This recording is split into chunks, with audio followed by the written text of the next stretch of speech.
Hello, Ms. Wong. My name is Kush Patel, and this is my solar powered motorized car, which is homemade for physics extra credit, and I'm in your period 6.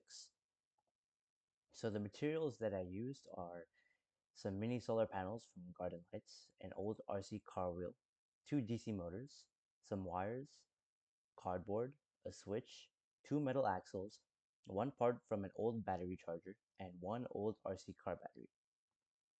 These are some of the pictures and angles of my car. So I have the cardboard base and I have the mini solar panels from the garden lights attached on top and tightened with a rubber band. And in my final product, I actually used these some bigger RC car wheels, but I did not have the time to record that since the deadline to midnight was nearing. So I just had to stick with these pictures. Hope that's okay. Yeah, so this singular picture contains the change in the wheels, and I have this RC car battery at the bottom, as well as these two yellow cased DC motors. And this will be my video demonstration.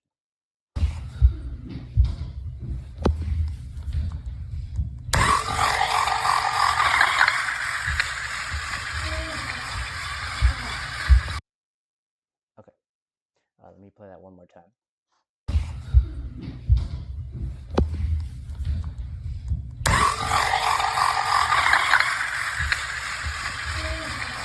The one in the front catching the car is me, by the way.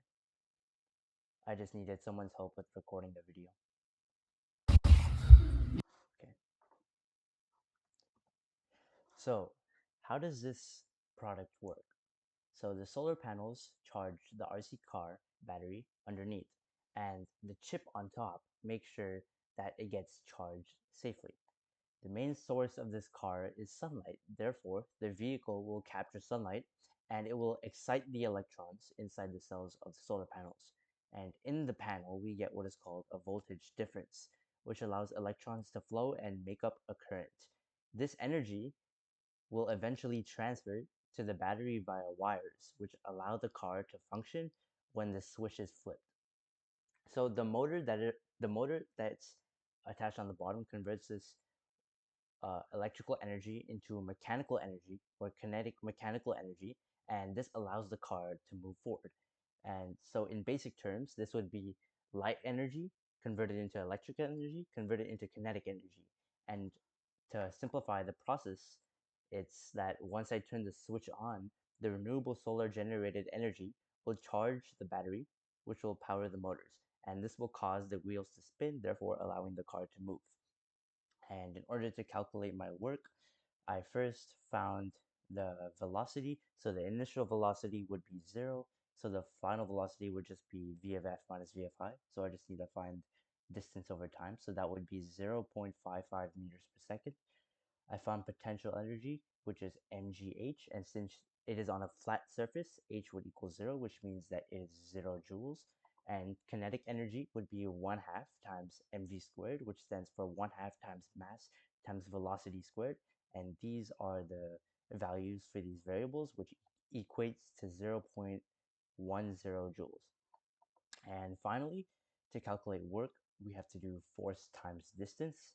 And to do that, we have to find force. So force would equal ma, which is mass times acceleration.